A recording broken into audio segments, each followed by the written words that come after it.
tungkol sa bawat yung inaaring ganap sa 1 Peter 3:15. Kailangan natin yung pag tayo ay inaaring ganap para sa Diyos, dapat makikita sa buhay natin. At saka sabi pa, yung aring ganap, maraming nakapapaloob doon yung sa atin ngayon. Hindi lang tayo, ibig sabihin na, sabi doon na hindi natin ginagawa. Kasi yung katuwiran, nakikita sa atin, maging perya daw tayo, hindi lang tayo sa word, dapat sa manifestation. At may may katuwiran at kaamuhan at may takot. At saka sa yung na ko lang kahapon din, na habol ko din sa broadcast, ito yung topic ni Brother Magellan tungkol sa roller.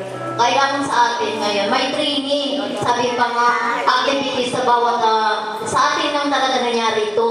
Hindi, nakikita ko talaga sa bawat iglesia. Tayo may activities. Sabi pa, hindi lang daw pastor ang mag-ano sa atin.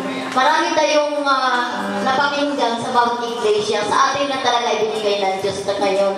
At saka sabi pa, may gagawin tayo. At sabi pa, hindi lang tayo sumisimba pagkatapos umuwi agad. Hindi, kailangan natin tutukan at kailangan natin makakain sa atin talaga, makakain talaga ng nandito talaga at maramdaman din natin niya masaya at masarap. Kasi sabi nga, hindi lang sa literal na pagkain kailangan, kundi sa spiritual, mahalaga yun. Yun lang po. Okay, Maria.